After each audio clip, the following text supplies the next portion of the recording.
Namo Namaha. Distinguished participants,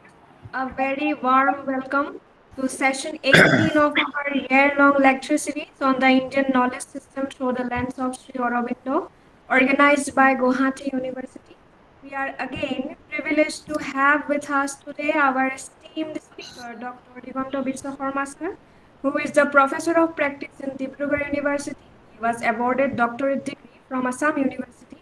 Sahitya Academy Translation Awardee, a great motivational speaker, will illuminate our understanding of Sri Aurobindo's profound philosophical perspective.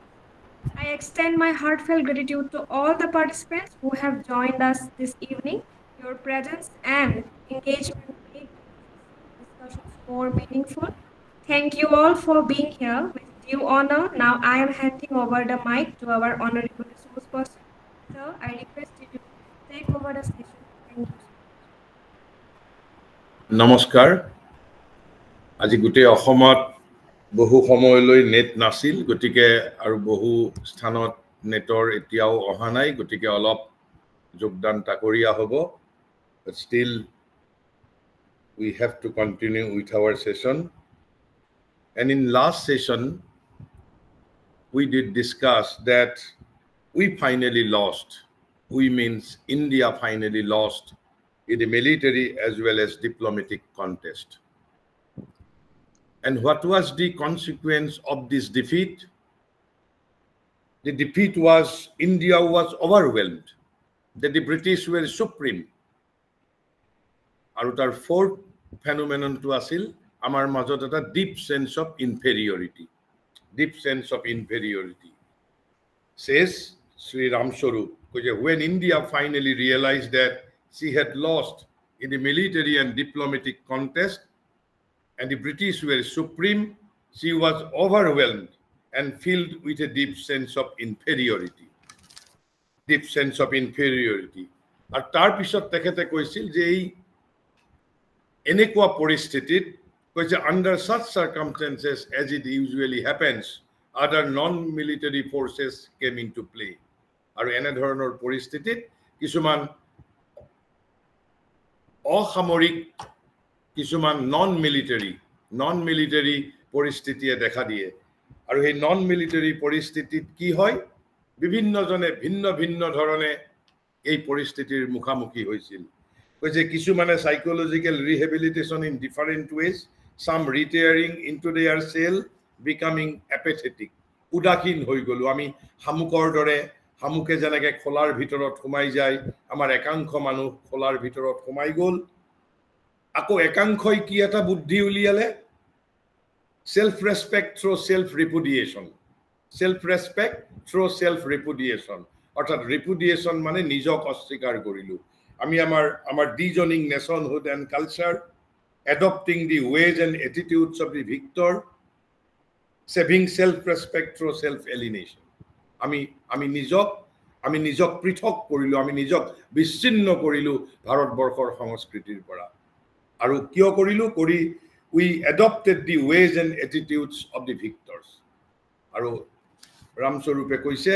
যে এই যেটো দি self এলিনেশন এই যেটো সাংস্কৃতিক ভাবে আমি স্বাধীন আমি এই আমাৰ ইতিহাসৰ এটা সময়ত আমি বিচ্ছিন্ন হৈ পৰিছিলো আৰু এই বিচ্ছিন্ন হৈ পৰাৰ যেটো ৰাজনীতি বুলি কৈছে this self alienation was an important component of the intellectual ferment মানে যেটো বৌদ্ধিক আলোড়ন that followed the British conquest of India ঠিক অব্যবহিত আমাৰ ভাৰত মানে ব্ৰিটিছে এই যে ভাৰত বিজয় কৰিলে ভাৰত বিজয় কৰাৰ অব্যবহিত আমি সময়ত যেটো আমি যেটো বৌদ্ধিক আলোড়ন দেখা পাইছিলো সেই বৌদ্ধিক আলোড়নৰ এটা ইম্পৰ্টেন্ট অৰ্থাৎ গুৰুত্বপূৰ্ণ অপৰিহাৰ্য এটা অংগ আছিল এই কালচাৰেল সেলফ এলিনেশন আৰু কৈছে it was very pervasive attacked all strata of the society but particularly the intellectual elites কৈছে আনকি যি সকল মানুহে even people who eventually came to fight the British politically যি সকলে আনকি ব্ৰিটিছক ৰাজনৈতিকভাৱে বিৰোধিতা কৰিছিল ৰাজনৈতিকভাৱে ব্ৰিটিছৰ শাসন প্ৰত্যাহাৰৰ বাবে আন্দোলন কৰিছিল তেওঁলোকেও ইংৰাজৰ ওচৰত সাংস্কৃতিকভাৱে আত্মসমৰ্পণ কৰিছিল surrender to them culturally This surrender gave rise to what may be called the politics of self-alienation. এই যে আমি ব্ৰিটিছৰ ওচৰত আমি সাংস্কৃতিকভাৱে আত্মসমৰ্পণ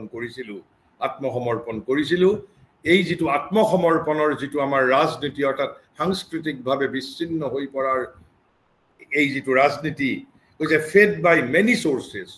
বিভিন্ন উৎসৰ দ্বাৰা কি লালিত পালিত হৈছে বিভিন্ন উৎসৰ দ্বাৰা লালিত পালিত হৈ কৈছে ইট বিকেমস ইনক্ৰিজিংলি মোর পাওয়ারফুল এই যেটো politics of self alienation and today it seems to dominate কালি মই যিখিনি কথা মই কিছু এগ্ৰেসিভলি মই আপোনালোকৰ আগত বক্তব্য দাঙি ধৰিছিলো আজি মই এটা সামান্য মোৰ ব্যক্তিগত এটা মই অভিজ্ঞতা আপোনালোকৰ ওচৰত I would like to share with you কিন্তু আপোনালোকে কি ধৰণে ইন্টাৰপ্ৰিট কৰিব it is up to you মই এই যে মিটিংৰ এই আমাৰ সেশনৰ মই নোটিফাই কৰো মোৰ বিভিন্ন মোৰ বন্ধুবৰ্গক মই নোটিফাই কৰো আজি এজনে মোৰ এই নোটিফিকেশনৰ ৰিপ্লাইত লিখিছে মোক কৈছে wishing you from the stylish Maryland USA আপুনি জাস্ট আপুনি চিন্তা কৰক মই ভাৰতীয় জ্ঞান পৰম আৰু তেওঁ এটা ৰাষ্ট্ৰবাদী শক্তিৰ সৈতে জড়িত মানুহ তেওঁ এটা মই নাম নকওঁ তেওঁ এটা ৰাষ্ট্ৰীয়তাবাদী অনুষ্ঠানৰ সৈতে জড়িত এজন ব্যক্তি এজন কৰ্মকৰ্তা তেওঁ মোক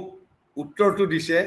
উত্তৰটো নিদিলেও কথা নাছিল আৰু উত্তৰটো দিউতে কৈছে যে wishing you from stylish Maryland USA অৰ্থাৎ তেওঁ USA ভ্ৰমণ কৰিবলৈ গৈছে স্বৰ্গপুৰীত ভ্ৰমণ কৰিবলৈ গৈছে স্বৰ্গত পদাৰ্পণ কৰিছে এই যে মই কৈছো আমাৰ ৰন্ধে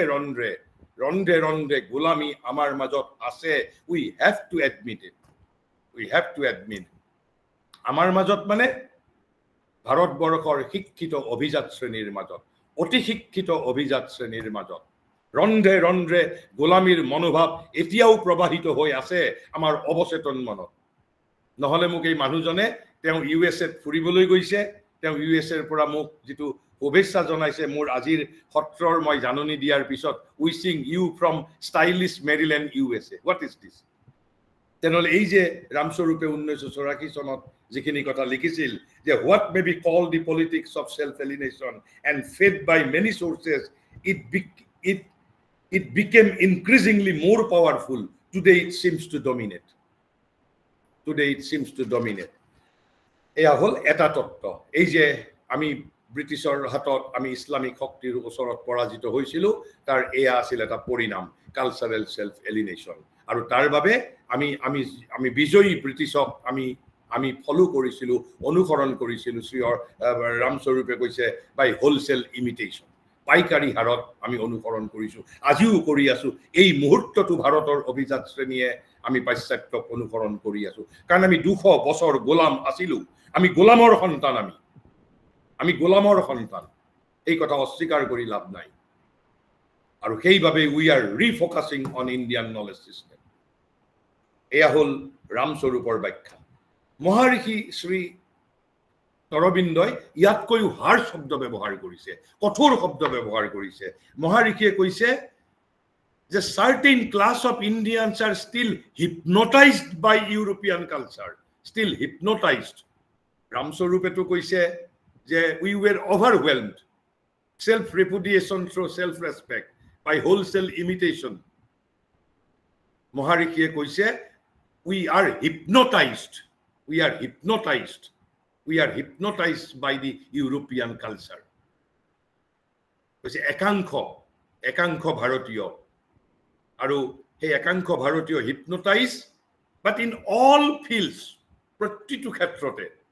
জীৱনৰ প্ৰতিটো ক্ষেত্ৰতেই we are hypnotized but a section of Indians তাৰ পিছত মহাৰিষিয়ে কৈছে এইখিনি আমি কালি আলোচনা কৰিছিল কিন্তু কৈছে আমি সকলোৱে আমি প্ৰতিজনেই উইদাউট এক্সেপশন কৈছে আৰু আমি সকলোৱে এতিয়াও কিয় ৰাজনীতিৰ ক্ষেত্ৰত সন্মোহিত হৈ আছো আৰু ইয়া মহাৰিষিয়ে কেতিয়া লিখিছিল বিংশ শতিকাৰ দ্বিতীয় দশকত কোৱা কথা কিন্তু মই ভাবো এই পৰিস্থিতি এতিয়াও পৰিৱৰ্তিত হোৱা নাই কাৰণ 1984 চনত ৰামস্বৰূপে লিখিছে এই পলিটিক্স অফ সেলফ এলিনেশনৰ কথা কিন্তু মহাৰিষিয়ে কৈছে কিয় একাংশ ভাৰতীয়ই ইউৰোপীয় সংস্কৃতিৰ সকলো ক্ষেত্ৰতে এতিয়াও সন্মোহিত হৈ আছে মোহাচ্ছন্ন নহয় আমি সন্মোহিত হৈ আছো হিপনোটাইজড আৰু ৰাজনীতিৰ ক্ষেত্ৰতো আমি সকলোৱেই কিয় হিপনোটাইজড হৈ আছো ভাৰতবৰ্ষৰ ৰাজনীতিত ভাৰতীয় গণতন্ত্ৰত ভাৰতীয়ত্বৰ লেখমাত্ৰও চিহ্ন নাই মই সাহসৰ সৈতে কৈছো ইট ইজ পিয়ৰলি ৱেষ্টাৰ্ণাইজড ডেমক্ৰেসি পিয়ৰলি মই কৈছো বিশুদ্ধভাৱে আমি তেতিয়া আপোনালোকে ক'ব যে ভাৰতবৰ্ষত গণতন্ত্ৰ আছিল নেকি ভাৰতবৰ্ষত আজিৰ দৰে সংসদৰ ব্যৱস্থা আছিল নেকি আমি সেই বিষয়ে আলোকপাত কৰিম কেতিয়া কৰিম যেতিয়া আমি ভাৰতীয় ৰাষ্ট্ৰতন্ত্ৰৰ বিষয়ে আমি যেতিয়া আলোচনা কৰিম ইণ্ডিয়ান পলিটি আপোনালোক শুনি আশ্চৰ্যচকিত হ'ব কিমান সমৃদ্ধ এটা শাসন ব্যৱস্থা আছিল কিন্তু ইছলামিক শক্তি আহাৰ পিছত আমাৰ শাসন ব্যৱস্থা প্ৰদূষিত হৈছিল আমি যি ভাৰতীয় ৰাষ্ট্ৰতন্ত্ৰৰ আমি যি বৈশিষ্ট্যৰ বিষয়ে যথাসময়ত আলোচনা কৰিম সেই ৰাষ্ট্ৰতন্ত্ৰ হ'ল যেতিয়া ভাৰতৰ অমেয় যৌৱনৰ সময়ত যেতিয়া ম্যাগনিফিসেন্ট ইউথ অফ ইণ্ডিয়া যেতিয়া ভাৰতবৰ্ষৰ ম্যাগনিফিসেন্ট ইউথ আছিল সেই সময়ৰ ভাৰতীয় ৰাষ্ট্ৰতন্ত্ৰৰ কথা আমি আলোচনা কৰিম কিমান গণতান্ত্ৰিক আছিল আৰু মহাৰিষিয়েটো কৈছে বৰ্তমানৰ এই গণতান্ত্ৰিক ব্যৱস্থা মুঠেও গণতান্ত্ৰিক নহয় কৈছে it is a representative system by vote ভোটৰ দ্বাৰা নিৰ্বাচিত এটা প্ৰতিনিধিত্বমূলক ব্যৱস্থা ইটস নট ডেমক্ৰেসি আৰু সেইভাবে মহাৰিষিয়ে 1911 চনত কৈছিল spirituality is India's only politics fulfillment of Sanatana Dharma it's only Swaraj fulfillment of Sanatana Dharma কিন্তু তাৰ পিছত মহাৰিষিয়ে কৈছে যে কিয় আমি ভাৰতৰ একাংশ মানুহ ৰাজনীতিৰ ক্ষেত্ৰত প্ৰায় সকলো আৰু সংস্কৃতিৰ সকলো ক্ষেত্ৰত আন সকলো ক্ষেত্ৰত একাংশ মানুহ এতিয়াও আমি কিয় সন্মোহিত হৈ আছো তাৰ কাৰণ মহাৰিষিয়ে স্পষ্ট কাৰণ কৈছে ইয়াত ৰামস্বৰূপ যিহেতু কেৱল এটা পৰিস্থিতি ব্যাখ্যা কৰিছিল কেৱল মাত্ৰ তাত এটাই কাৰণ দিছিল যে এনেকুৱা কৈছে যে under such circumstances as it usually happens other non-military forces came into play কিন্তু এই যে came into non-military forces came into play তাক তেওঁ ব্যাখ্যা কৰা নাই কাৰণ মই কৈছো এখন ভুৰুকাত হাতী ভৰুৱা প্ৰবন্ধ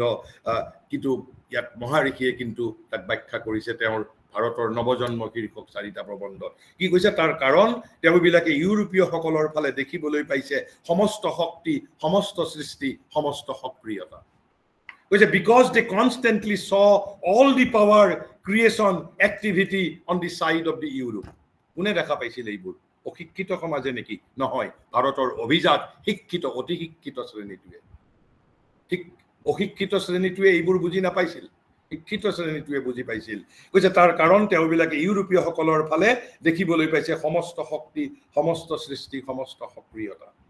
আৰু ভাৰতৰ ফালে আছে কেৱল নিষ্ক্ৰিয়তা অথবা স্থিতিশীল আত্মৰক্ষা চেষ্টাৰ অক্ষম দুৰ্বলতা তো আমিতো ভাৰতৰ অতীত গৌৰৱৰ কথা কৈ আমি গৌৰৱ কৰো নিশ্চিতভাৱে আমি ইতিমধ্যে আমি যেতিয়া আমাৰ ইন্ট্ৰোডাক্টৰী আমাৰ সেশন সমূহত আমি কৈছিলো যে the soul of India is composed with 3 powers spirituality intellectuality and the vitality প্ৰাণ শক্তি অৰ্থাৎ সৃষ্টি শক্তি সৃজনী শক্তি শ্ৰী অৰবিন্দই কৈছে এই তিনিটা শক্তিত যেতিয়াই ভাটা পৰিছে তেতিয়াই ভাৰতৰ অধঃপতন হৈছে আৰু এই তিনিটা শক্তিত যেতিয়া জোৱাৰ আহিছে তেতিয়াই ভাৰতৰ নৱজন্ম ভাৰত উদ্দীপ্ত হৈছে ভাৰত জিলিকি উঠিছে আৰু এই যি সময়ত আমি পৰাজিত হৈছিলো হে আমাৰ অধঃপতনৰ সময় আছিল 3000 বছৰৰ অকল্পনীয় সৃষ্টি তৎপৰতাৰ পাছত আমি যেতিয়া আমি আক্ৰমণৰ কাৰণে আমাৰ অধঃপতন যিমান হৈছিল অধঃপতনৰ সময়ত আমি পৰাজিত হৈছিলো আসলতে এই সময়ত ভাৰতৰ অধঃপতন চলি আছিল কিয় অধঃপতন হৈছিল সেই বিষয়ে আমি আলোচনা কৰিম কিন্তু মই আগত আপোনালোকক এটা আভাস দিবলৈ যত্ন কৰিছো অধঃপতনৰ পৰিমাণটো কিমান ইয়াত মহাৰিষিয়ে কি কৈছে অৰ্থাৎ বিংশ শতিকাৰ দ্বিতীয় দশকৰ সময়ত কৈছে তাৰ অৰ্থাৎ আমাৰ যিসকল অভিজাত শ্ৰেণী শিক্ষিত শ্ৰেণীয়ে যে ইউৰোপীয় সকলৰ ফালে কি দেখিবলৈ পাইছে সমস্ত শক্তি সমস্ত সৃষ্টি সমস্ত সক্ৰিয়তা all the power creation activity on the side of the Europe আৰু ভাৰতৰ ফালে কি দেখা পাইছে যে নিষ্ক্ৰিয়তা স্থিতিশীল আত্মৰক্ষা চেষ্টাৰ অক্ষম দুৰ্বলতা আমি এই পৰিস্থিতিটো যোগী অনিৰ্বাণ অৰ্থাৎ মহাৰিষি শ্ৰী অৰবিন্দৰ দিব্য জীৱনৰ অসামান্য অনুবাদক আমি যোগী অনিৰ্বাণৰ মাত্ৰ মই ৬-৭ লাইনৰ মাজেৰে তেওঁ এই সম্পূৰ্ণ পৰিস্থিতিটো মহাৰিষিৰ যিটো কথা কৈছে একেবাৰে অনুপম ভাষাৰে মই তেওঁৰ বিশুদ্ধ বাংলাটোৱেই মই ইয়াত পাঠ কৰি দিলোহেঁতেন কিন্তু মই যোৰহাটৰ পৰা মই যোৰহাটত আছো গতিকে মই যিটো অসমীয়া কৰি থৈছো মই সেইখিনি আপোনালোকৰ আগত পাঠ কৰিম কিন্তু তাৰ আগত আমি এই বিষয়টো আমি যথাসময়ত আলোচনা কৰিম যেতিয়া আমি ভাৰতৰ দুৰৱস্থাৰ বিষয়ে যেতিয়া আলোচনা কৰিম আমি এতিয়া কেৱল ভাৰতৰ দুৰৱস্থাৰ মূল কাৰণ চাৰিটাহে কম আৰু মহাৰিষিয়ে কোৱা কাৰণ আমাৰ বৰ্তমানৰ ৰাষ্ট্ৰীয় সংগঠনে কোৱা কাৰণতকৈ ভিন্ন সাধাৰণতে আমাক কোৱা হয় আমাৰ সমগ্ৰ ভাৰতবৰ্ষৰ মাজত ঐক্য নাছিল কিন্তু মহাৰিষিয়ে সেই কথা কোৱা নাই আৰু এই কথা ভুল কথা যে ভাৰতবৰ্ষই ৭১২ খ্ৰীষ্টাব্দৰ পৰা ৫০০ বছৰ জুৰি হিৰোইক ৰেজিষ্টেন্স দিছে কিন্তু এই ৫০০ বছৰৰ কাৰণ আমাৰ তেতিয়া অধঃপতনৰ সময় আৰু এই অধঃপতনৰ সময়তো ভাৰতবৰ্ষই যি বীৰত্ব দেখুৱাইছিল সেয়া অপৰিসীম আছিল কিন্তু অধঃপতন হৈছিল আন কাৰণত সেই কাৰণ আমি আলোচনা কৰিম কিন্তু আজি কেৱল মাত্ৰ মই এই যে ভাৰতৰ সৃষ্টি তৎপৰতা এটা সময়ত যে সৃষ্টি তৎপৰতা আছিল তাৰ পৰা এই যে নিষ্ক্ৰিয়তা স্থিতিশীল আত্মৰক্ষা চেষ্টা ৰক্ষম দুৰ্বলতা যাৰ বাবে আমাৰ অভিজাত শ্ৰেণীটো সন্মুখিত হৈ পৰিল যে আমাৰ ব্ৰিটিছ প্ৰভুসকলৰ ফালে কি দেখিবলৈ পালে সমস্ত শক্তি সমস্ত সৃষ্টি সমস্ত সক্ৰিয়তা মই যথাসময়ত এইটোৰ অসমীয়াটো আলোচনা কৰিম আজি মই কেৱল ইংৰাজীত মই পাঠ কৰি দিব বিচাৰিছো মহাৰিষিয়ে মাত্ৰ এটা পেৰাগ্ৰাফত অতীত ভাৰতবৰ্ষৰ সমগ্ৰ সৃষ্টি তৎপৰতাক তেওঁ ব্যাখ্যা কৰিছে কৈছে when we look at the past of India what strikes us next মানে next to spirituality what strikes us next is her stupendous vitality her inexhaustible power of life and joy of life her almost unimaginably prolific creativeness কৈছে অকল্পনীয় সৃষ্টি অকল্পনীয় সৃজনশীলতা কৈছে almost unimaginably prolific creativeness beautiful language তাৰ পিছত কৈছে for 3000 years at least কৈছে অন্তত খুব কমপক্ষেও কৈছে for 3000 years at least it is indeed much longer she has been creating abundantly and incessantly কৈছে অবিৰাম ভাবে আৰু প্ৰচুৰ পৰিমাণে কৈছে she has been creating abundantly and incessantly lavishly with an inexhaustible many-sidedness কেৱল এটা দিশত নহয় কেৱল আধ্যাত্মিকতাৰ দিশতেই নহয় সকলো দিশত এতিয়া তাৰে উদাহৰণবোৰ দিব কৈছে many-sidedness কি কৰিছিল republics and kingdoms and empires ভাৰতবৰ্ষই গঢ়ি তুলিছিল republics and kingdoms and empires philosophies and cosmogonies and sciences and creeds and arts and poems and all kinds of monuments palaces and temples and public works এতিয়াও list হেগুৱা নাই কৈছে communities and societies and religious orders laws and codes and rituals এতিয়াও হেগুৱা নাই কৈছে physical sciences psychic sciences system of yoga system of politics and administration arts spiritual arts worldly trades industries fine arts fine crafts the list is endless and in each item there is almost a plethora of activity she creates and is not satisfied and is not tired she will not have an end of it যেন তাৰ কোনো শেষ নহব সৃষ্টিৰ seems hardly to need a space for rest আনকি জিৰণি ল'বৰো সময় নাই a time for inertia and lying fallow she expands to outside her borders আনকি ভাৰতবৰ্ষৰ সীমা অতিক্ৰম কৰি গৈছিল ভাৰতবৰ্ষই কৈছে she expands to outside her borders her ships cross the ocean and the fine superfluity of her wealth brims over to Judea and Egypt and Rome Her colonies spread her arts and epics and creeds in archipelago. সাগৰীয় উপদ্বীপৰ কথা কৈছে. Her traces are found in the sands of Mesopotamia. Her religions conquer China and Japan and spread westward as far as Palestine and Alexandria. And the figures of the Upanishads and the sayings of the Buddhists are re-echoed on the lips of Christ. কি কৈছে? কৈছে বুদ্ধৰ কণ্ঠত পুনৰ প্ৰতিধ্বনিত হ'ল উপনিষদৰ বাণী. কৈছে and the figures of the Upanishads and the sayings of the Buddhists are re-echoed on the lips of Christ. Everywhere, as on her soil, so in her works there is the teeming of a superabundant energy of life. European critics complain that in her ancient architecture, sculpture, and art there is no reticence. Koto sidra nai. Jot moni mukutare purno kori dia nai. Because there is no reticence, no holding back of riches, no blank spaces. That she labors to fill every reef with ore, occupy every inch with plenty. Well, but defect or no, that is the necessity of her superabundance of life, of the teeming of the infinite within her. She lavishes her riches because she must, as the infinite fills every inch of space with the stirring of life and energy, because it is the infinite. Which এই যে তাৰ মাজত যেটো অনন্ত শক্তি আছিল, এই অনন্ত শক্তি বিস্ফোৰিত কৰি দিছিল. কাৰণ যেনেকৈ অনন্তই এই জগতত অনন্ত প্ৰাণীৰ মাজত নিজক ব্যক্ত কৰি দিছে, কাৰণ তেওঁ অনন্ত. আৰু ঠিক এই ধৰণে ভাৰতৰ ভিতৰত আছিল অনন্ত প্ৰাণ শক্তি. আৰু অধঃপতনৰ সময়ত ভাৰতৰ অভিজাত শ্ৰেণীয়ে কি দেখা পালে? যে ইউৰোপীয়সকলৰ ফালে দেখিবলৈ পালে সমস্ত শক্তি, সমস্ত সৃষ্টি, সমস্ত সক্ৰিয়তা. আৰু সেইবাবে we get hypnotized by the European culture. আৰু সেইবাবে আজি 2024 চনৰো 27 অক্টোবৰত এজন মানুহ আমেৰিকাত ফুৰিবলৈ গৈছে. তেওঁ আমেৰিকাত ফুৰিবলৈ যোৱা কথালৈ গৌৰৱ বোধ কৰে.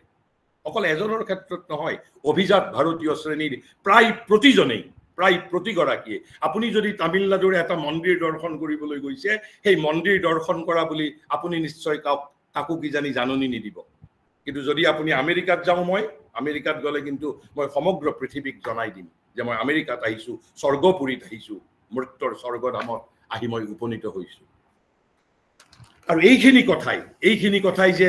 এই যে আমাৰ অধঃপতনৰ সময়ত ব্ৰিটিছৰ সৈতে, এতিয়া মই এটা ৰামস্বৰূপৰ ব্যাখ্যা দিলোঁ, মহাৰিষিৰ ব্যাখ্যা দিলোঁ, আৰু তাৰপিছত এইবাৰ যোগী অনিৰ্বাণে একেখিনি কথাই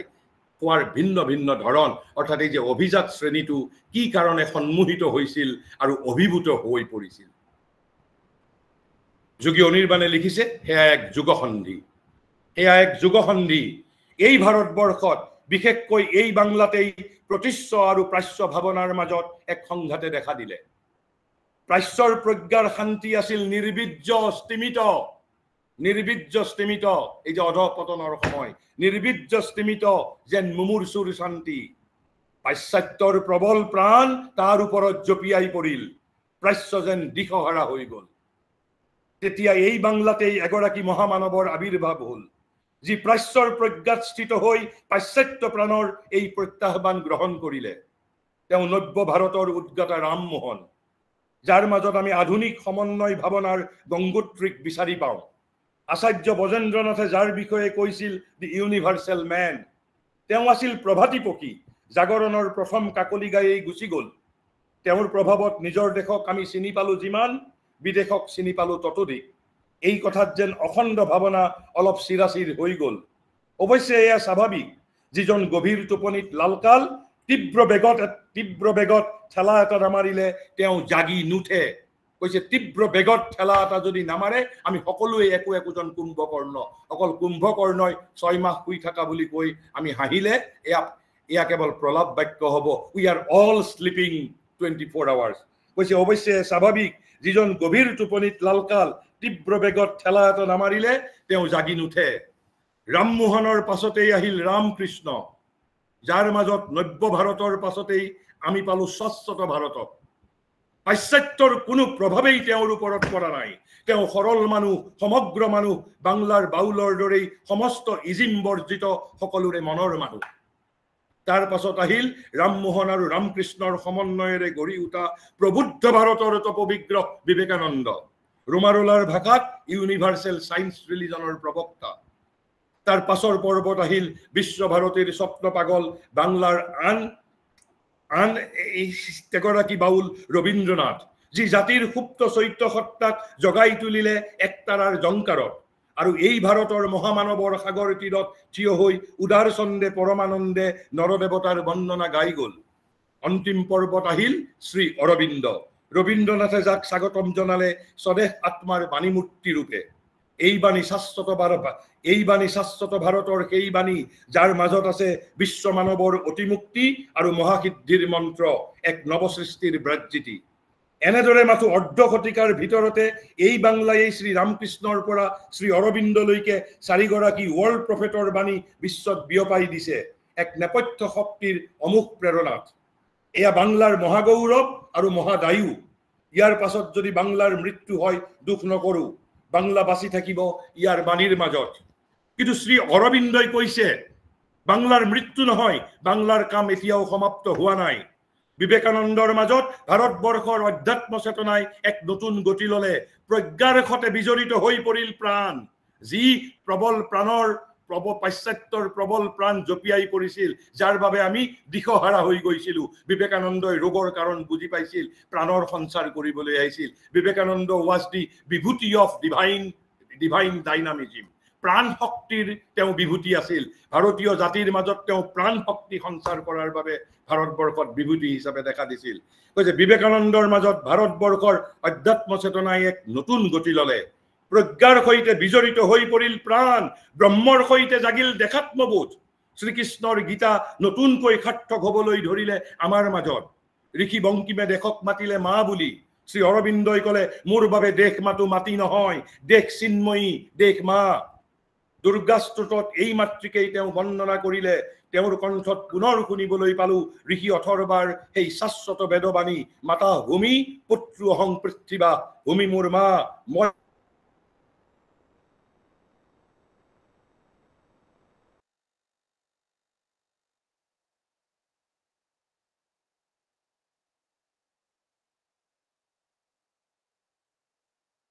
আছিল, আমাৰ মাজত প্ৰাণ নাছিল, আৰু সেইবাবে পাশ্চাত্যৰ প্ৰবল প্ৰাণ আমাৰ ওপৰত জপিয়াই পৰিছিল, আমি দুখহাৰা গৈছিলো। আৰু তাৰ পিছত এই মহামানৱসকলে বিশেষকৈ বিবেকানন্দ ভাৰতৰ তপবিগ্ৰহ, তেওঁ এই প্ৰজ্ঞাৰ সৈতে প্ৰাণক যুক্ত কৰিছিল, ব্ৰহ্মৰ সৈতে ক্ষত্ৰক যুক্ত কৰিছিল। আৰু সেইবাবে আমি বিবেকানন্দৰ বাণীত কেৱল মাত্ৰ আমি উৎসাহৰ বাণী পাওঁ, প্ৰেৰণাৰ বাণী পাওঁ। ৰামস্বৰূপে কৈছে আমি সামৰিক আৰু কূটনৈতিকভাৱে ইছলাম আৰু ব্ৰিটিছৰ ওচৰত পৰাজিত হৈছিলো। পৰাজিত হোৱাৰ ফলত আমি সন্মোহিত হৈছিলো,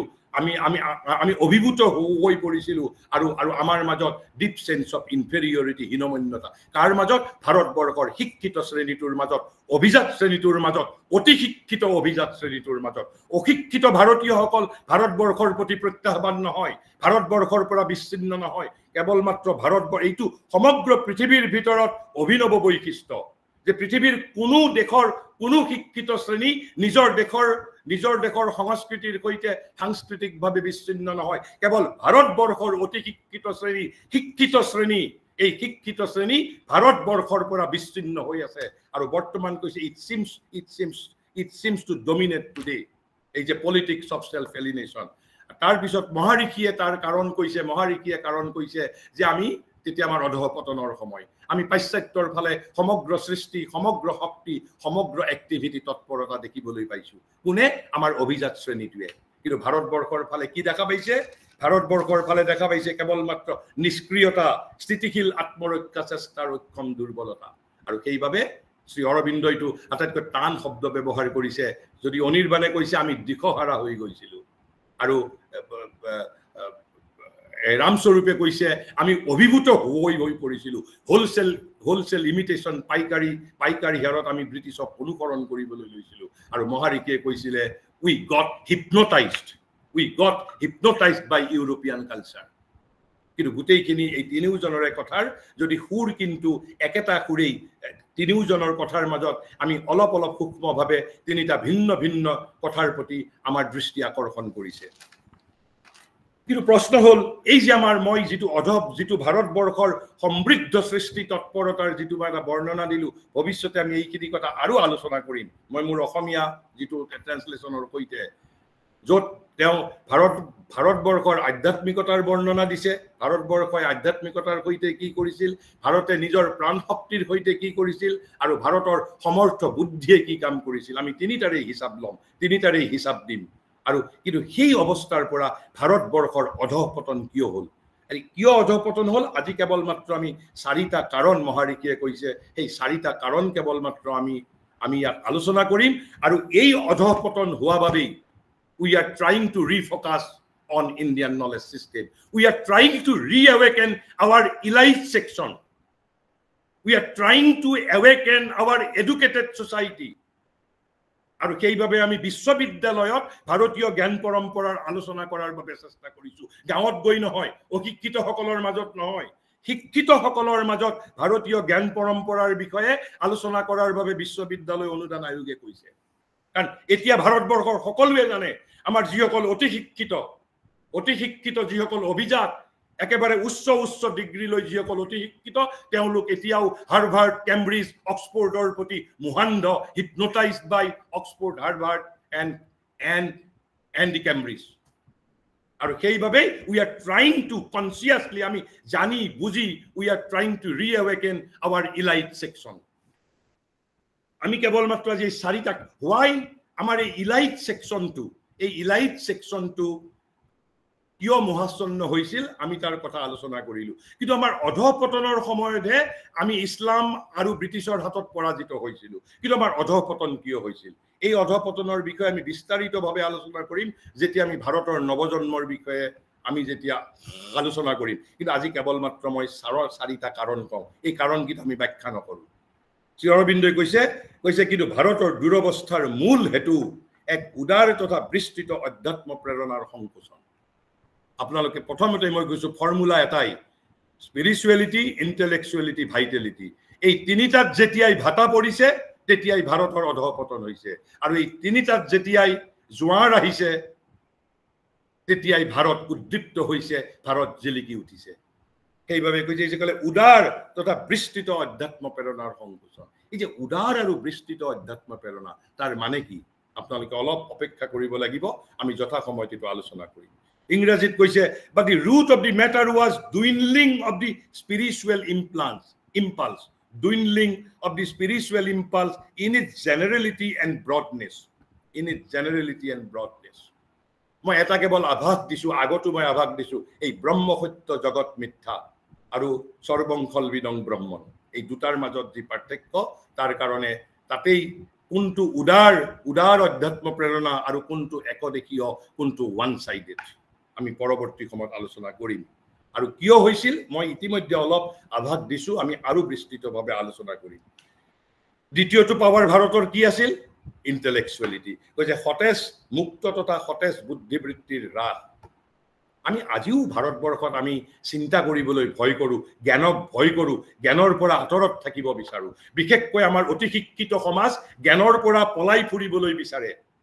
কেৱল মাত্ৰ ডিগ্ৰী আৰু চাকৰিৰ বাবে যিমানখিনি পেপাৰ সাবমিট কৰিব লাগে তাৰ বাহিৰে আৰু জ্ঞানৰ লগত সম্পৰ্ক কৰিবলৈ আমি ভয় খাওঁ আতংকিত হৈ যাওঁ কাৰণ ক'ব যে জ্ঞানে আমাক খুৱাব নেকি গতিকে যে মুক্ত তথা সতেজ বুদ্ধিবৃত্তিৰ হ্ৰাস কৈছে একেবাৰে আমাৰ মই মহাৰিষিৰ পিছত মই কম যে আমাৰ ফবিয়া আমাৰ জ্ঞানৰ প্ৰতি ফবিয়া আছে আমাৰ ভয় আছে আমি জ্ঞানৰ পৰা আঁতৰি থাকিব বিচাৰো আৰু তৃতীয়তে কৈছে প্ৰাণ শক্তিৰ ক্ষয় ভাইটেলিটি প্ৰাণ শক্তিৰ ক্ষয় এই তিনিটাৰ বাহিৰেও এটা সাংঘাতিক কথা কৈছে মহাৰিষিয়ে কৈছে মহৎ আদৰ্শৰ ক্ৰমিক অভাৱ এটা জাতিৰ যেতিয়া অধঃপতন হয় এই জাতি আদৰ্শৰ পৰা স্খলিত হয় এই চাৰিটা হল মহাৰিষিৰ যে আমাৰ ভাৰতবৰ্ষৰ এই যিটো যে সমৃদ্ধ ভাৰতবৰ্ষৰ ম্যাগনিফিসেন্ট ইউথৰ পৰা ডিকেডেন্স তাৰ কাৰণ কৈছে এই চাৰিটা কৈছে but the root of the matter was dwindling of the spiritual impulse in its generality and broadness the decline of intellectual activity and freedom the waning of great ideals and the loss of the gust of life আমি এই চাৰিটাৰ বিষয়ে আমি যথা সময়ত আমি আমি আমি আৰু ভালমতে আলোচনা কৰিম কিন্তু ইয়াৰ পিছত মহাৰিষিয়ে কিন্তু কৈছে পৰিস্থিতিৰ সলনি হৈছিল পৰিস্থিতিৰ সলনি হৈছিল এই যে তেওঁ বিংশ শতিকাৰ দ্বিতীয় দশকত কলে যে আমি ভাৰতীয়সকল হিপনোটাইজড হৈ পৰিছিল কিন্তু স্বাধীনতা আন্দোলনৰ সেই সময়ত এতিয়া যদিও আমি পুনৰ হিপনোটাইজ হৈ পৰিছো কিন্তু সেই সময়ত কিন্তু ইট ওয়াজ ৰেক্টিফাইড যেতিয়া আমি হিপনোটাইজ হৈছিল ইট ওয়াজ ৰেক্টিফাইড বাই হুম সেই বিষয়ে আমি আলোচনা কৰিম কৈছে but wherever the Indian spirit has been able to react to attack with energy and to create with eclat মানে হল সমাৰোহৰ সৈতে যতেই আমি সৃষ্টি কৰিব পাৰিছো ক্ৰিয়েচন আৰু কৈছে to attack with energy যত আমি শক্তিৰ সৈতে বীৰ্যৰ সৈতে কৈছে যতেই ভাৰতীয় প্ৰকৃতিয়ে বিৰুদ্ধাচৰণ কৰিবলৈ সমৰ্থ হৈছে কৈছে but wherever the Indian spirit has been able to react has been able to attack with energy and to create with eclat the European glamour has begun immediately to lose its hypnotic power মোৰ ওচৰত পাশ্চাত্যৰ hypnotic power নাই I am not hypnotized কিন্তু যিসকল ভাৰতীয়ৰ মাজত এই hypnotise পাৱাৰটো আছে তেওঁলোকক আমি দেখুৱাব পাৰিব লাগিব see we are attacking we are creating with force আমি যেতিয়ালৈকে এইটো দেখুৱাব নোৱাৰো কেৱল মাত্ৰ ৰাজনীতি কৰিলেই নহব ৰাজনীতিত নৱসৃষ্টি কৰিব পাৰিব লাগিব শ্ৰী অৰবিন্দই কৈছে ভাৰতবৰ্ষৰ আধুনিক ভাৰতবৰ্ষত যদি ভাৰতীয় দৃষ্টিৰে ভাৰতৰ অন্তৰ্দৃষ্টিৰে কিবা যদি নৱসৃষ্টি হৈছিল হেয়া কেৱল মাত্ৰ ভাৰতবৰ্ষৰ স্বদেশী আন্দোলন ইট ওয়াজ পিওৰলি ইণ্ডিয়ান তাত বিদেশী দৰ্শন বিদেশী চিন্তা ভাৱনাৰ লেখ মাত্ৰও নাছিল একমাত্ৰ ভাৰতৰ স্বদেশী আন্দোলনটো আৰু সেই স্বদেশী আন্দোলনৰ মই আপোনালোকক কৃতিত্ব এটা কৈ আছো 1947 চনত ভাৰতবৰ্ষ 1910 চনৰ 11 চনৰ ভাৰতবৰ্ষতকৈ অধিক শক্তিশালী আছিল আৰু 1947 ব্ৰিটিছতকৈ 1911 চনৰ ব্ৰিটিছ বহু শক্তিশালী আছিল কিন্তু অথচ বংগ বিভাজন 1905 চনৰ বংগ বিভাজন ভাৰতবৰ্ষই স্বদেশী আন্দোলনৰ জৰিয়তে বংগ বিভাজন ৰোধ কৰিবলৈ সমৰ্থ হৈছিল fighting against the mightiest British আৰু তেতিয়া আমি বহুত দুৰ্বল আছিলো এয়াই ভাৰত প্ৰতিভাৰ শক্তি কিন্তু 1947 চনত আমি ভাৰত বিভাজন ৰোধ কৰিব নোৱাৰিলো because we became coward we became power hungry যদি ভাৰতবৰ্ষৰ স্বাধীনতাৰ বাবে 200 বছৰ আমি অপেক্ষা কৰিছিলো আৰু 10 বছৰ অপেক্ষা কৰিলে কি মহাভাৰত অশুদ্ধ হ'লতে আমাৰ স্বাধীনতা আন্দোলনৰ নেতাসকল তেতিয়া ৰব নোৱাৰা অৱস্থাত পৰিছে যে ক্ষমতা লাগিলে ভাৰতবৰ্ষক খণ্ড বিখণ্ড কৰি হলেও ক্ষমতা লাগে ক্ষমতা নহলে আৰু আন্দোলন কৰিব নোৱাৰি আপোনালোকে এই কথাটোৰ প্ৰতি মই আপোনালোকৰ দৃষ্টি আকৰ্ষণ কৰিছো কিয় 47 চনৰ ভাৰত বিভাজন ভাৰতবৰ্ষই প্ৰতিৰোধ কৰিব নোৱাৰিলে ভাৰত তেতিয়া বহু শক্তিশালী ব্ৰিটিছ তেতিয়া শক্তিহীন আৰু যেতিয়া ব্ৰিটিছ শক্তিমন্ত আছিল সমগ্ৰ পৃথিৱীত ব্ৰিটিছ প্ৰভু শক্তি আছিল ভাৰতৰ স্বদেশী আন্দোলনে ব্ৰিটিছক বাধ্য কৰিছিল আৰু সেই খঙতে ব্ৰিটিছে কলিকতাৰ পৰা ৰাজধানী স্থানান্তৰ কৰি দিল্লীলৈ লৈ গৈছিল 5 চনত কৰা বংগ বিভাজন 11 চনত বাতিল কৰিবলৈ মাইটি British were compelled it was the power of Indian political creation স্বদেশী আন্দোলন মাত্ৰ কেৱল এটা উদাহৰণ দিলো এই যে মহাৰিষিয়ে কৈছে but wherever the Indian spirit has been able to react to attack with energy and to create with eclat মানে সমাৰোহৰ সৈতে কৈছে the European glamour has begun immediately to lose its hypnotic power কৈছে কিন্তু যতেই ভাৰতীয় প্ৰকৃতিয়ে বিৰুদ্ধাচৰণ কৰিবলৈ সমৰ্থ হৈছে বীৰ্যৰ সৈতে আক্ৰমণ আৰু সমাৰোহৰ সৈতে সৃষ্টি কৰিব পাৰিছে তাতেই ইউৰোপীয় চকুত সাত মাৰি ধৰা জাদুৰ মোহিনী শক্তি তৎক্ষণাত হীনবৃত্য হ'বলৈ আৰম্ভ কৰিছে আৰু তাৰ পিছত মহাৰিষিয়ে কৈছে যে এতিয়া আৰু কোনেও ইউৰোপীয় ধৰ্মৰ আক্ৰমণৰ গুৰুভাৰ অনুভৱ নকৰে এতিয়া মানে বিংশ শতিকাৰ দ্বিতীয় দশকৰ কথা কৈছে প্ৰথমতে তেওঁ হিকিনি তাৰ কিছু সময় আগৰ পৰিস্থিতি ব্যাখ্যা কৰিছিল কৈছে এতিয়া আৰু কোনেও ইউৰোপীয় ধৰ্মৰ আক্ৰমণৰ গুৰুভাৰ অনুভৱ নকৰে কিয় নকৰে এতিয়া তাৰো কাৰণ আছে কৈছে যদিও প্ৰথমৰ ফালে হেয়া আছিল অতি প্ৰবল এই যে আমি হিপনোটাইজড হৈছিলো এয়া প্ৰথমৰ ফালে কিন্তু 19 শতিকাৰ শেষৰ ফালে এই পৰিস্থিতি ড্ৰামাটিক্যালি পৰিৱৰ্তিত হ'বলৈ আৰম্ভ কৰিছিল কাৰ কাৰণে কৈছে এতিয়া আৰু কোনো ইউৰোপীয় ধৰ্মৰ আক্ৰমণৰ গুৰুভাৰ অনুভৱ নকৰে যদিও প্ৰথমৰ ফালে হেয়া আছিল অতি প্ৰবল যে কাৰণ হিন্দুৰ পুনৰুজ্জীৱনৰ সৃজনশীল ক্ৰিয়াৱলীয়ে কৈছে হিন্দুৰ পুনৰুজ্জীৱনৰ সৃজনশীল ক্ৰিয়াৱলীয়ে ক্ৰিয়েটিভ এক্টিভিটি কি কৈছে because the creative activities of the Hindu revival এনেই পুনৰুত্থান কৰিলে নহব পুনৰুত্থান উইথ ক্ৰিয়েচন কৈছে because the creative activities of the Hindu revival have made Indian religion a living and evolving A সিকিউৰ triumphant and self-assertive power কৈছে কাৰণ হিন্দুৰ পুনৰুজ্জীৱনৰ কাৰণ যেতিয়াই সৃজনশীলতাত ভাটা পৰিছে তেতিয়াই ভাৰতৰ অধঃপতন সৃজনশীলতাত কেতিয়া ভাটা পৰিছে যেতিয়া আমাৰ আধ্যাত্মিকতা বিপৰ্যস্ত হৈছে যেতিয়া আমাৰ সমৰ্থ বুদ্ধি বিপৰ্যস্ত হৈছে যেতিয়া আমাৰ প্ৰাণ শক্তি হ্ৰাসপ্ৰাপ্ত হৈছে যেতিয়া আমি মহৎ আদৰ্শৰ পৰা আমাৰ ক্ৰমিক স্খলন হৈছে তেতিয়াই ভাটা পৰিছে তেতিয়াই ভাৰতৰ অধঃপতন হৈছে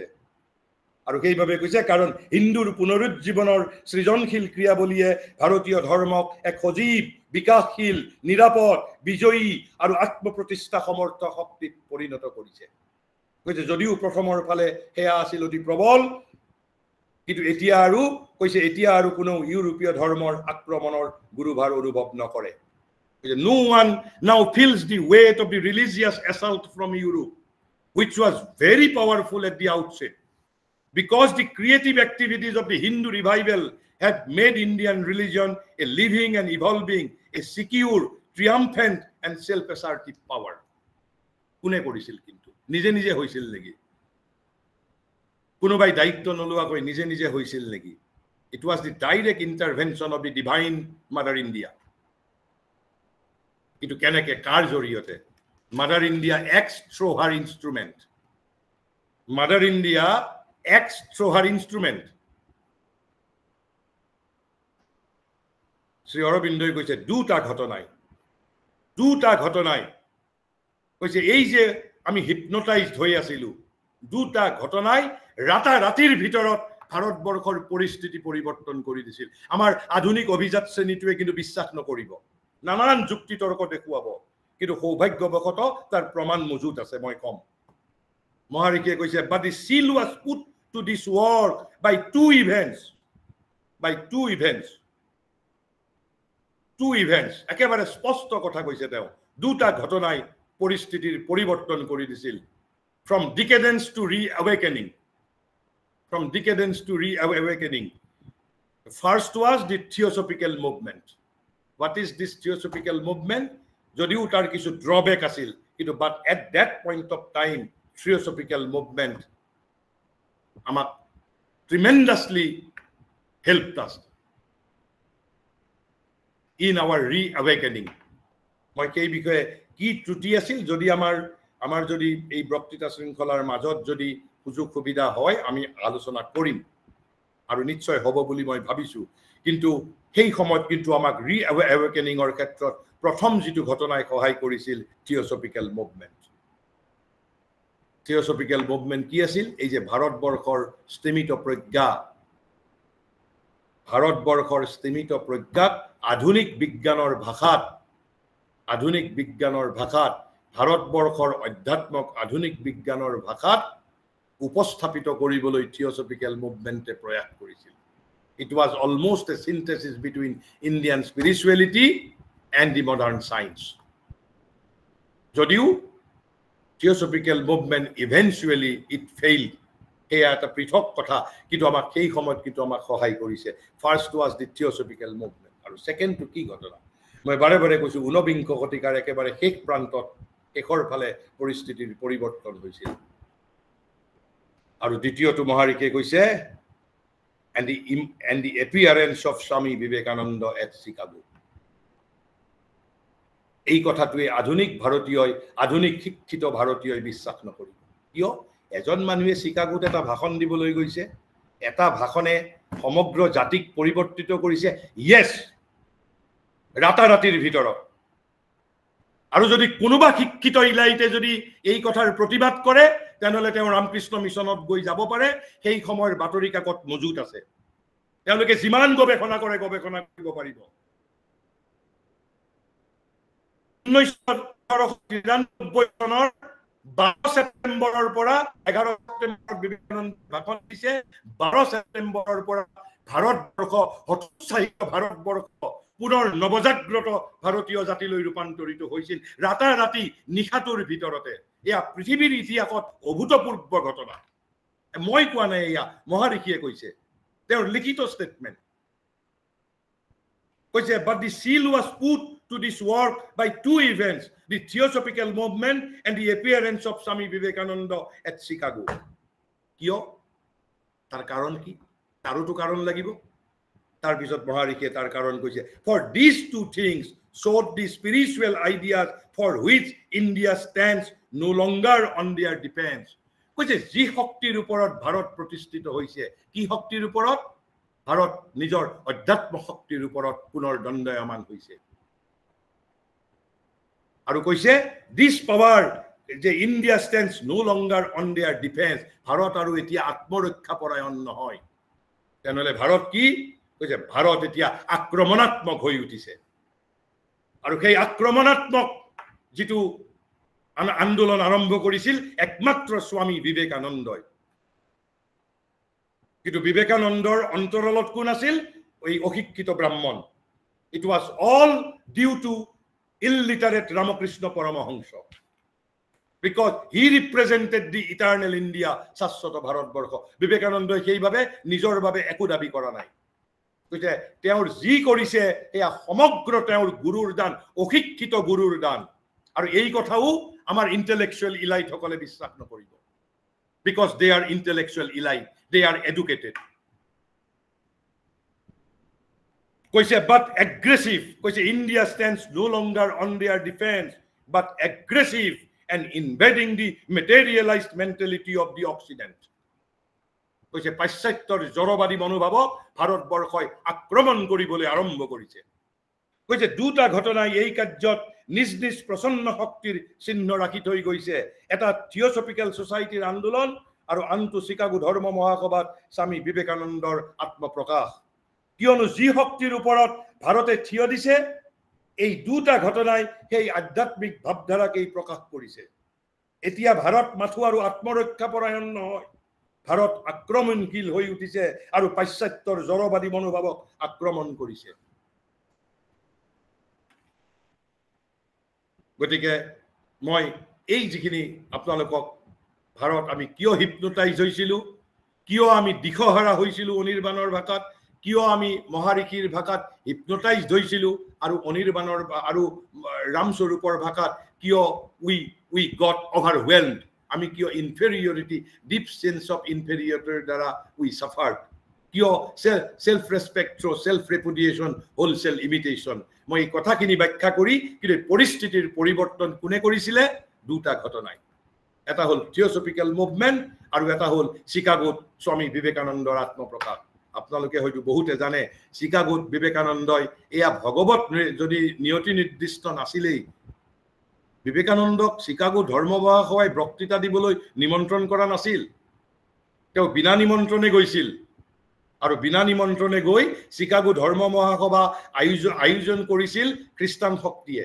কিয় খ্ৰীষ্টান শক্তিক পৃথিৱীৰ শ্ৰেষ্ঠ শক্তি হিচাপে প্ৰতিপন্ন কৰাৰ বাবে কিন্তু চিকাগোৰ only beneficiary Vivekananda and the India কিন্তু ভাৰতবৰ্ষই তাতে কোনো খৰচো কৰা নাই পইচা কিন্তু বেনিফিচিয়াৰী ভাৰতবৰ্ষ আৰু বিবেকানন্দ সেইভাবে আমি ডিভাইন টেকনলজি যে কাৰ দ্বাৰা ভগৱানে কি কাম সংগঠিত কৰিবলৈ যায় আমি নৰমনুষ্য এইবোৰ ধৰিব নোৱাৰো তাৰপিছত এতিয়া আকৌ মই ৰামস্বৰূপৰ ভাষাৰে কৈছে এই যে ৰামস্বৰূপাই যিটো পৰিস্থিতি ব্যাখ্যা কৰিলে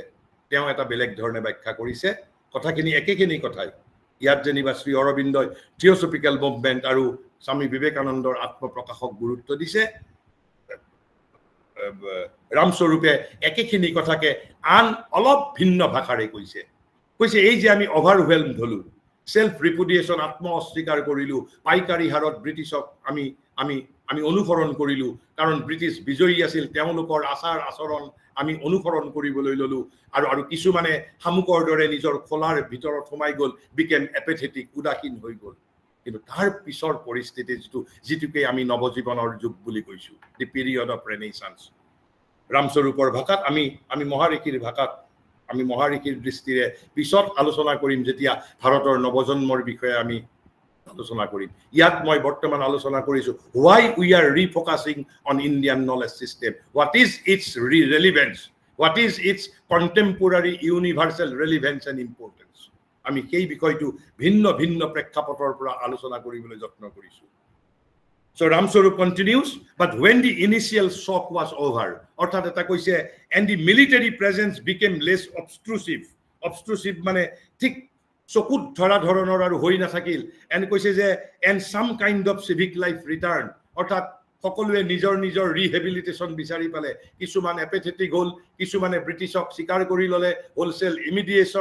হোলসেল ইমিটেশন নিজৰ ৰাষ্ট্ৰীয়তাক অস্বীকাৰ কৰিলো আৰু একাংশই কিন্তু আন্ডাৰগ্ৰাউণ্ডত ৰিএৱেকেনিংৰ কাৰণে যত্ন কৰি আছিল কোনে নট ৰাজনৈতিক শক্তি নট অৰ্থনৈতিক শক্তি নট সামাজিক শক্তি মই কোৱা নাই ৰামস্বৰূপে কৈছে আৰু পৰৱৰ্তী অৱস্থাত যেতিয়া আমি মহাৰিষিৰ কথাৰে ব্যাখ্যা কৰিম তেতিয়াও দেখিবলৈ পাম it was not due to socialistic movement it was not due to economic movement it is not even due to political movement it was purely due to spiritual movement from behind background যিটো শক্তিয়ে শিৱাজীক জন্ম দিছিল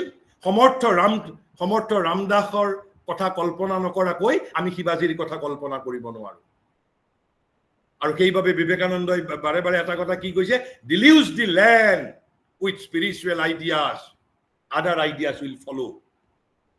বাকি আইডিয়াবোৰ আধ্যাত্মিক আইডিয়াৰ চাকৰ কৃতদাস আমি মূল উৎসত ধৰিব লাগে আধ্যাত্মিক আদৰ্শেৰে আধ্যাত্মিক চিন্তাৰে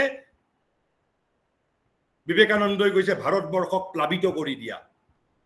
তোমাক যি ৰাজনৈতিক আদৰ্শ লাগিব সামাজিক আদৰ্শ লাগিব অৰ্থনৈতিক আদৰ্শ লাগিব they will follow but when the initial shock was over and the military presence became less obtrusive though not less real কিন্তু যথাৰ্থতে কিন্তু এই যেটো মিলিটাৰী প্ৰেজেন্স কমি যোৱা নাছিল দেখাত কমি গৈছিল কৈছে and some kind of civic life returned and we also became more familiar with the victor আমিও বিজয়ী সকলৰ সৈতে একেবাৰে স্থায়ীভাৱে অনন্তকালৰ ভাৱে বসবাস কৰাৰ বাবে ভাৰতীয় শিক্ষিত সকলে এটা আপোচ কৰি লবলৈ ধৰিলে ব্ৰিটিছৰ পৰা উপাধি গ্ৰহণ কৰিলো ব্ৰিটিছক সাহাব বুলি মাতিবলৈ ললো আমাক ব্ৰিটিছে ৰায় বাহাদুৰ বুলি মাতিবলৈ ললে এটা আমি মোটামুটি আমি ব্ৰিটিছক স্থায়ী আমি শাসনকৰ্তা হিচাপে ভাৰতৰ যিসকল শিক্ষিত শ্ৰেণীটোৱে বিশেষকৈ অতি শিক্ষিত বিশেষকৈ ইংৰাজী ভাষাৰে শিক্ষিত যিসকল শিক্ষিত তেওঁলোকে এটা অলমোষ্ট আপোচ কৰি লৈছিল কৈছে and we also became more familiar with the victor a measured reaction and strategy emerged এটা কিন্তু পৰিপক্ক আৰু পৰিণত কৌশল তেতিয়া ভাৰত মাতাই গ্ৰহণ কৰিছিল through her thousands of instruments কৈছে measured reaction and strategy emerged what was that measured strategy কৈছে military political inferiority was accepted আমি ৰাজনৈতিক আৰু সামৰিক হীনমন্যতাটো বা আমাৰ যেটো ইনফেৰিয়ৰিটিটো আমি স্বীকাৰ কৰি ললো but reassertion took place at the religious spiritual level reassertion আৰম্ভ হৈছিল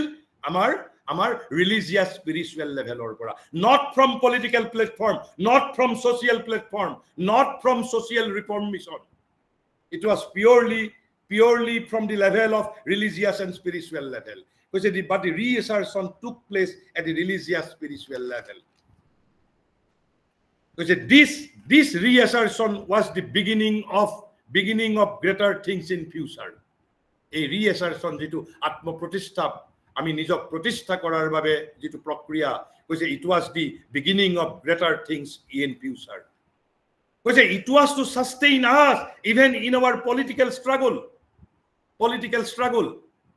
Vivekananda deluge the land with spiritual ideas. Other idea will follow. Aru yat moi jitu kotha koisu yate Ramswarup jiye ei kotha kini lekhar pisot it was to sustain us even in our political struggle. Tolot eta footnote dise. Ki footnote dise sabo. It had happened earlier also. It had mane religious spiritual movement help political upliftment. Keneke tar udahoron lagibo শিক্ষিত সমাজক শিক্ষিত সমাজটো উদাহৰণ নহলে তেওঁলোকে বিশ্বাস নকৰে কাৰণ তেওঁলোক অন্ধবিশ্বাসী নহয় তেওঁলোক বিজ্ঞান মনস্ক যুক্তিবাদী প্ৰগতিবাদী কৈছে it had happened earlier also during the medieval ages religious revival precede military revival প্ৰত্যেকটো সামৰিক অভ্যুদয়ৰ আগতে আমাৰ আধ্যাত্মিক অভ্যুদয় হৈছে মইতো এটা উদাহৰণ দিলো কৈছে কবিৰ নানক তুলসী চৈতন্য Ramdas gave birth to Shivaji and Govinda Singh. আনকি আধুনিক ভাৰতবৰ্ষটো বিবেকানন্দক জন্ম দিছিল অশিক্ষিত ব্ৰাহ্মণ ৰামকৃষ্ণ পৰমহংসই কৈছে saint paved the way for the heroes. Saint paved the way for heroes. গতিকে আজি আমি ইমানখিনিতে আমি শেষ কৰিছো মই মোটামুটি আপোনালোকক এটা আইডিয়া দিছো কি ধৰণে আমাৰ অধপতন হৈছিল অধপতনৰ সময়ত আমি কেনে ধৰণে পৰাজিত হলো পৰাজিত হোৱাৰ পিছত আমাৰ মনত আমাৰ মন চেতনাত কি প্ৰতিক্ৰিয়াই দেখা দিছিল তাৰ পৰিণতি স্বৰূপে কি হৈছিল আৰু তাৰ পিছত আমাৰ ৰিঅৱেকেনিং কি ধৰণে আৰম্ভ হৈছিল এই কথাটো খুব জৰুৰী যে কবিৰ নানক তুলসী Chaitanya Ramdas gave birth to Shivaji and Gobind Singh. Saint paved the way for heroes. আৰু সেইভাবে আমি যদি ইয়াতে বিবেকানন্দক ভাৰতীয় জাতীয়তাবাদৰ জনক বুলি কওঁ we will not surprise. অন্তত আমাৰ শিক্ষিত সমাজৰ একাংশ সাৰপ্ৰাইজ নহয় কিন্তু ৰামকৃষ্ণ পৰমহংসক যদি কোনোবাই ভাৰতীয় জাতীয়তাবাদৰ জনক বুলি কয় প্ৰথম আপত্তি তুলিব আমাৰ ভাৰতবৰ্ষৰ অতি শিক্ষিত সমাজে কিন্তু শ্ৰী অৰবিন্দৰ এজন ডিসাইপল আপোনালোকে তেওঁৰ নাম অমল কিৰণ আসল নাম কেডি সেথনা গ্ৰেট স্কলাৰ আমাৰ এই সেলফ এলিনেটেড মানুহসকলে কিমান ইংৰাজী জানে তেওঁ তাতকৈ 1 লাখ গুণ বেছি ইংৰাজী জানে 1 লাখ গুণ বেছি তেওঁ শিক্ষিত কিন্তু তেওঁ মই সেইটো বিষয় আলোচনা কৰিম যেতিয়া ভাৰতীয় জাতীয়তাবাদৰ বিষয়ে আলোচনা কৰিম তেওঁ কৈছে there are 4 kinds of Indian nationalism তাৰে এটা প্ৰসংগত তেওঁ লিখিছে কৈছে from his trans spiritual personality his মানে তাত তেওঁ ৰামকৃষ্ণৰ বিষয়ে আলোচনা কৰিছে কৈছে from his trans spiritual personality true Indian nationalism was born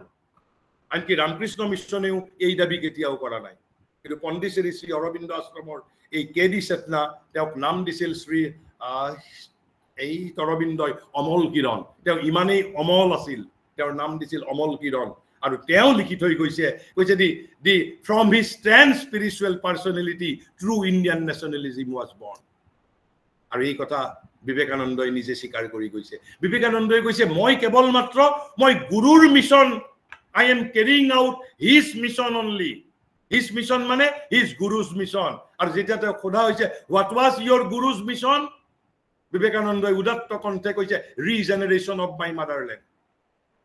এই যে বিবেকানন্দই ভাৰতবৰ্ষৰ বাবে উৎসৰ্গিত প্ৰাণ all credit এই অশিক্ষিত ব্ৰাহ্মণৰ এই অশিক্ষিত ব্ৰাহ্মণজনে আধুনিক ভাৰতবৰ্ষক ৰক্ষা কৰি থৈ গৈছে আৰু সেইভাবে যোগী অনিৰ্বাণে কি লিখিছিল ইয়াতে কৈছে ৰামমোহনৰ পাছতেই আহিল ৰামকৃষ্ণ যাৰ মাজত নব্য ভাৰতৰ পাছতেই আমি পালো শাশ্বত ভাৰতক পাশ্চাত্যৰ কোনো প্ৰভাৱেই তেওঁৰ ওপৰত পৰা নাই তেওঁ সৰল মানুহ সমগ্ৰ মানুহ বাংলাৰ বাউলৰ দৰেই সমস্ত ইজিম বৰ্জিত সকলোৰে মনৰ মানুহ এই যে ৰামকৃষ্ণ পৰমহংসই আমাক আধুনিক ভাৰতবৰ্ষত আমাক এই ঊনবিংশ শতিকাৰ জটিল সন্ধিক্ষণত he single handedly saved India and from his stand spiritual personality true Indian nationalism was born. With this, let me allow to conclude here. If you want to interact, we can interact for a few minutes. Thank you and namaskar to all.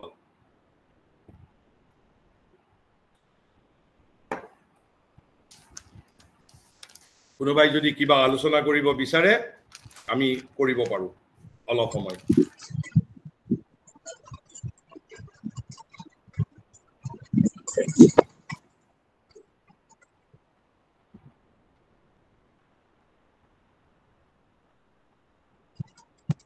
Thank you, sir. A lot of thanks for this sort of spiritual at the same time educative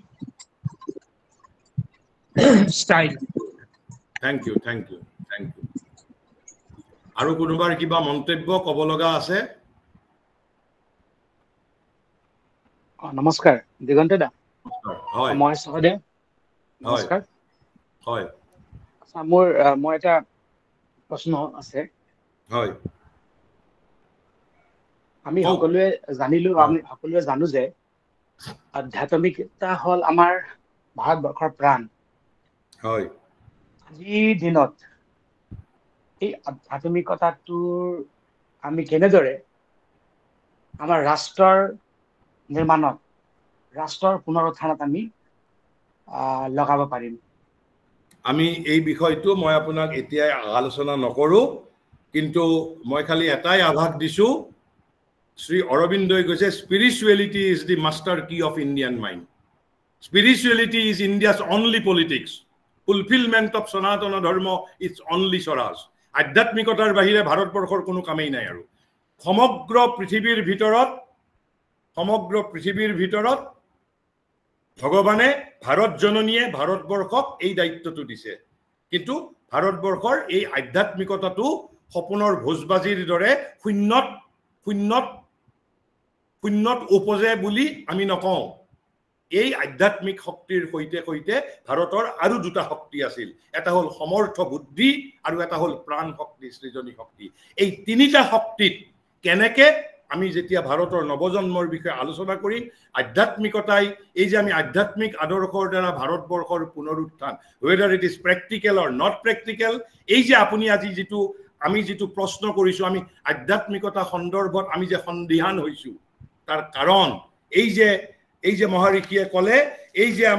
আমাৰ হাতত আধ্যাত্মিকতা বুলি ক'লে আপুনি আপোনাৰ নিজৰ আমি যদি অৱচেতন মনক যদি প্ৰশ্ন কৰো আমি কি পাম আধ্যাত্মিকতা মানে ব্ৰহ্মসত্য জগত মিথ্যা আধ্যাত্মিকতা মানে জগতৰ সৈতে কোনো লেনদেন নাই আৰু এই কথাটোৰ বাবেই আমাৰ যিসকল সামাজিক সংগঠন আছে তেওঁলোকে আধ্যাত্মিকতাক ভয় কৰে ভাবে যে আধ্যাত্মিকতা গ্ৰহণ কৰিলে আমি নপুংসক হৈ যাম আৰু সেইবাবেই মহাৰিষিয়ে ইয়াত কি কৈছে যে কিন্তু ভাৰতৰ দুৰৱস্থাৰ মূল হেতু এক উদাৰ তথা বিস্তৃত অধ্যাত্ম প্ৰেৰণাৰ সংকোচন ব্ৰহ্মসত্য জগত মিথ্যা ভাৰতবৰ্ষৰ মাজৰ মাত্ৰ এজন আচাৰ্যই কৈছে তাৰ বাহিৰে ভাৰতবৰ্ষত অৰ্থাৎ এয়া মায়াবাদ ভাৰতৰ আধ্যাত্মিকতাৰ কেৱল মাত্ৰ one of the philosophy not the only philosophy কিন্তু আমাক ব্ৰিটিছ প্ৰভুসকলে আমাক শিকাই থৈ গৈছে যে তহতি যেতিয়া দৰ্শনৰ কথা পাতিবি তহতৰ আধ্যাত্মিকতাক লৈ ব্যস্ত থাকিবি কিন্তু জীৱনৰ বিষয়ে যেতিয়া কথা পাতিবি তহতি অক্সফোৰ্ড কেম্ব্ৰিজ হাৰ্ভাৰ্ডৰ ফালে দৃষ্টি দিবি কাৰণ তহতৰ লগততো জীৱন নাই কাৰণ তহতিতো জীৱন আৰু জগতক মায়া বুলি কৈছ এই যিটো ব্ৰিটিছে প্লেণ্টিং কৰিছিল আমাৰ শিক্ষিত সমাজৰ মাজত আধ্যাত্মিকত আজি যদি 10 বছৰীয়া এজন লৰাই এজন যদি অভিভাৱকক গৈ কয় যে মা দেউতা কালিৰ পৰা মই কি কয় মই কেৱল অধ্যাত্মৰ মানে সাধনা কৰিম মাক দেউতাক ভয়ত কম্পিত হৈ যাব কিয় কম্পিত হ'ব কাৰণ মাক দেউতাকৰ মনত ব্ৰিটিছে তেওঁৰ পূৰ্বপুৰুষৰ পৰা ৰন্ধে প্ৰবাহিত কৰি দিছে আধ্যাত্মিকতা মানে কি জীৱন ত্যাগ কৰিব কিন্তু গীতাই কৈছে বাসুদেৱম সৰ্বম ইতি আৰু গীতাই কি কৈছে ইহে ব জীৱনক ত্যাগ কৰি নহয় এই জগততে এই জীৱনৰ মাজতেই তুমি সাধনাত সিদ্ধি লাভ কৰিব লাগিব উপনিষদে কৈছে সৰ্বংখল বিদং ব্ৰহ্মণ সকলো ব্ৰহ্মণ মহাৰিষিয়ে কৈছে অল লাইফ ইজ যোগা তাৰ অৰ্থ আমি স্পিৰিচুৱেলিটিৰ অৰ্থ ইতিমধ্যে আমি ইন্ট্ৰোডাক্টৰী অৰ্থ আমি ইয়াত ইতিমধ্যে আলোচনা কৰিছো কিন্তু মই আপোনালোকৰ যিসকল ইয়াত অংশগ্ৰহণকাৰী তেওঁলোকক এটা বিনম্ৰ অনুৰোধ কৰিছো আমাৰ আলোচনাত যদি আপোনালোকে ধাৰাবাহিকভাৱে অংশগ্ৰহণ নকৰে তেনেহলে কিন্তু আপোনালোকে কথাবোৰ বুজি নাপাব কাৰণ মই ইতিমধ্যে সেইভাবে মই আমাৰ প্ৰাৰম্ভিক যেতিয়া আমাৰ আলোচনাৰ সময়ত আধ্যাত্মিকতাৰ এই সন্দৰ্ভত আমি সংজ্ঞাও দাঙি ধৰিছো কিছু ব্যাখ্যাও কৰিছো কিন্তু আমি পুনৰ এই বিষয়টো আমি অধিক বিস্তৃতভাৱে আলোচনা কৰিম যথাসময়ত যে আধ্যাত্মিক আদৰ্শ বুলি কওঁতে আমি এটা ড্ৰিমি সপোনৰ বিলাস কৰিব বিচাৰিছো নে এটা যথাৰ্থতে আমি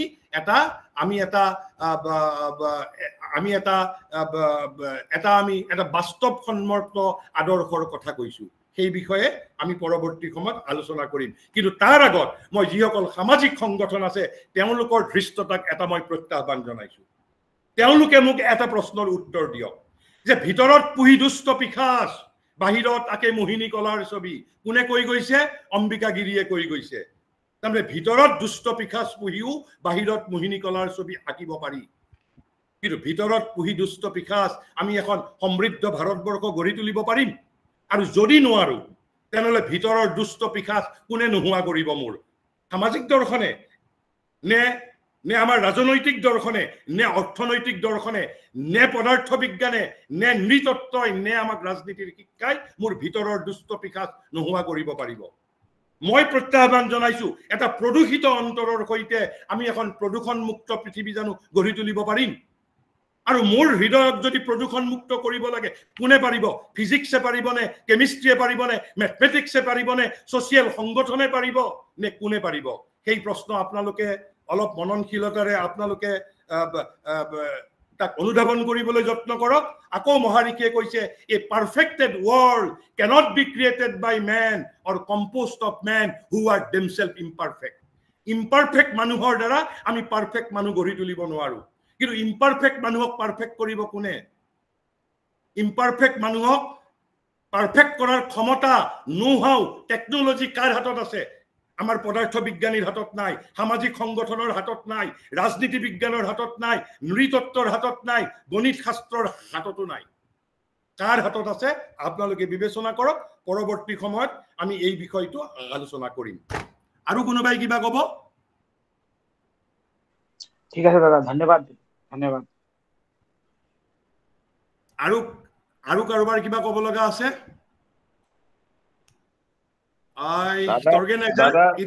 দাদা মানে এই কৰ্মব্যস্ততাৰ মাজত কেতিয়াবা ধাৰাবাহিকতা ব্যাহত হৈছে তাৰ কাৰণে ক্ষমা প্ৰাৰ্থী ধন্যবাদ বাৰু কোনো কথা নাই বাৰু যেতিয়া আপোনাৰ সুযোগ যেতিয়াই সময় পাও তেতিয়া সোমাও মানে কথাখিনি অন্তত কিছু আধা ঘণ্টা শুনিব পাৰিলেও বহুত হয় ঠিক আছে ধন্যবাদ it seems nobody will be interacting anymore so organizer may conclude. Distinguished participants, as we draw to the close of session 18 of our year-long lecture series on Indian knowledge system through the lens of Sri Aurobindo, I believe we all carry with us profound insights and renewed perspectives. With deep gratitude, I now present the vote of thanks. First and foremost, I extend our heartfelt gratitude to Dr. Diganta Biswa Sharma sir for sharing his profound knowledge and insights with us today.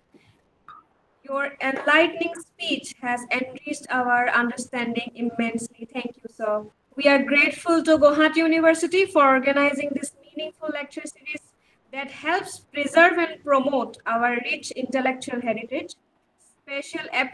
appreciation to all attendees for your active participation and thought-provoking questions that made this session truly interactive and enriching. We look forward to welcoming you all to our next session. Thank you once again for making this evening intellectually stimulating and memorable. Namaskar, Shubhratri. Thank you and good night to all. Thank you and good night to all.